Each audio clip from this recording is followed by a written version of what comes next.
E aí tá aqui. A Helena Tabola, ela tinha que aparecer. Tava aí, desapareceu esses dias.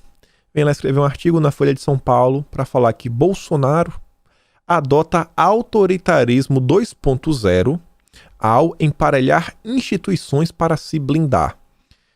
Bom, eu queria saber o que é um autoritarismo 2.0, porque eu li assim um texto dela, eu não consegui identificar. O projeto do presidente tem como objetivo destruir o sistema de freios e contrapesos da democracia.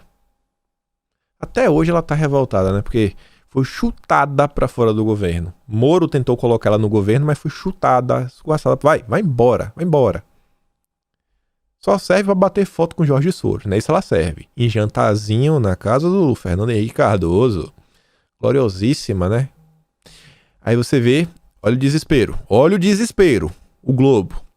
Lauro e Gabeira. Manifestação bolsonarista do 7 de setembro será a mais golpista de todas até aqui. Meu amigo. O episódio do podcast de Lauro Jardim e o Fernando Gabeira desta semana fala sobre as manifestações convocadas por Jair Bolsonaro para o 7 de setembro. O presidente convocou a militância para tomar as ruas no feriado e protestar contra o que ele chamou de falta de liberdade. O que ele chamou, né? Não é que tem uma falta de liberdade. O Estadão, enquanto instituição, enquanto jornal, publicou um editorial. É a opinião do Estadão, não é do jornalista, é do Estadão. O objetivo das manifestações de 7 de setembro não é manifestar apoio a Jair Bolsonaro.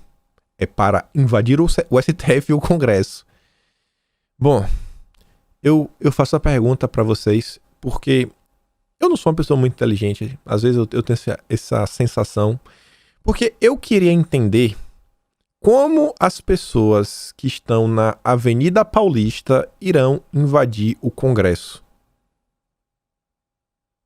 Porque a manifestação de Bolsonaro, ele convocou na Paulista. Ele falou que vai aparecer de Brasília, mas ele convocou na Paulista.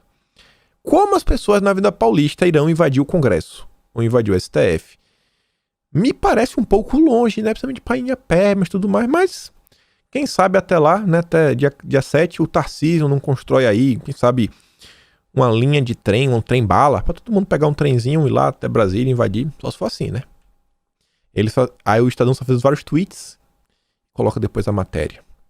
Abre aspas. O respeito às instituições democráticas não é uma opção, e sim um grave dever, cujo descumprimento acarreta severas consequências. Leia completo em A Convocação do Golpe. É golpe, tudo é golpe, tudo é golpe.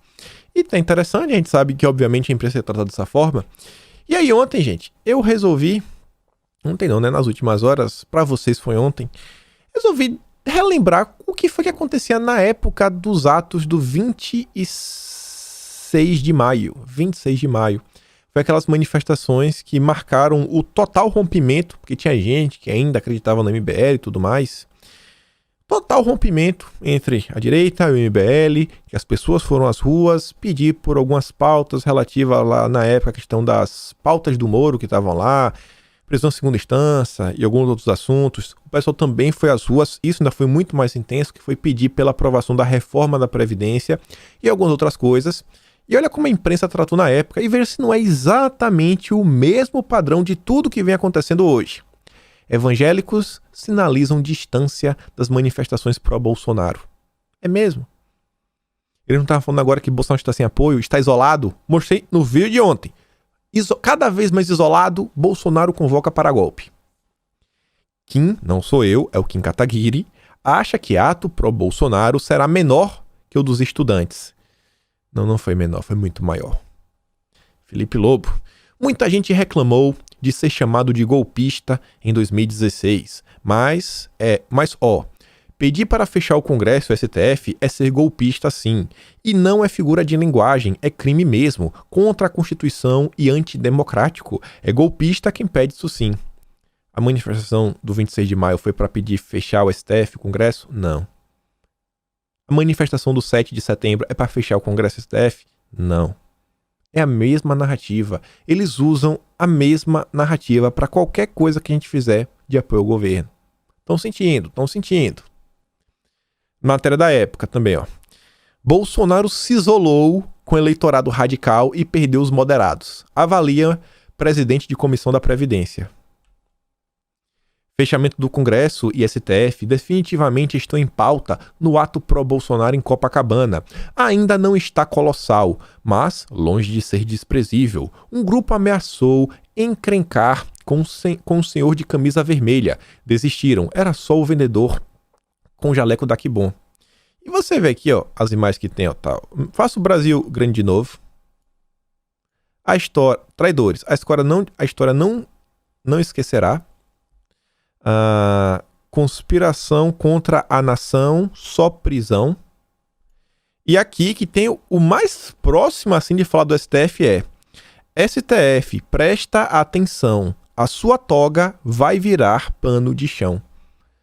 Tem alguma coisa aqui nessas fotos que dá pra falar que as pessoas estão pedindo por fechamento do Congresso e do STF? E nada. Ela devia tentar escolher algumas fotos melhores. Pegar que seja uma pessoa segurando um cartaz, pelo menos. Não, 4 fotos que não dá nenhum indício, zero. Na verdade, provam o contrário. Jornalista. É base de apoio do Lula. Aí você vê o radar. Igrejas que apoiaram a eleição do presidente tendem a ficar longe dos atos de domingo.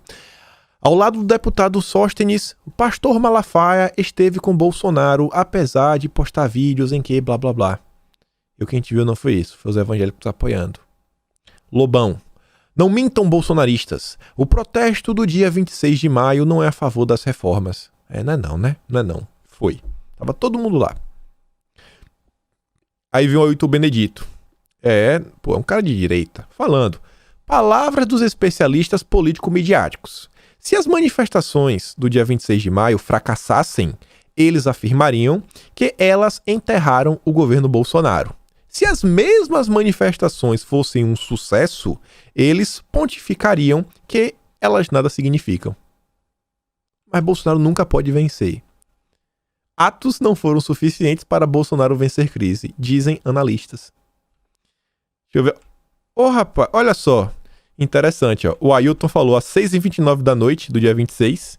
Quer dizer, ó, se fosse fraca, Bolsonaro tá enterrado. Mas se for forte, não significa nada.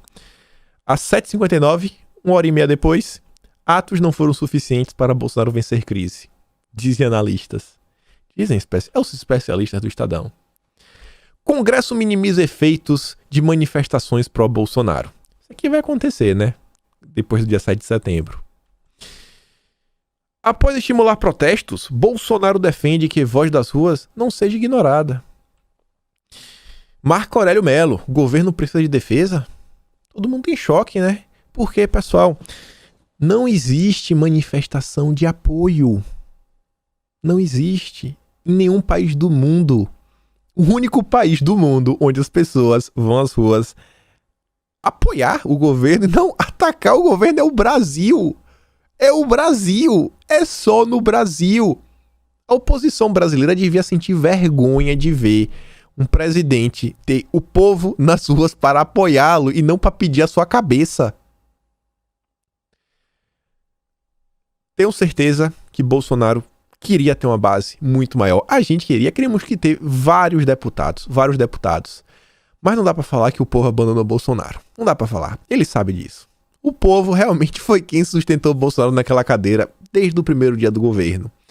E aí você vê, ó, na época já se falava força virtual. Atos pró-Bolsonaro são mais citados na internet do que protestos pela educação. Porque nós somos maioria. E é por isso também que eles querem nos calar na internet.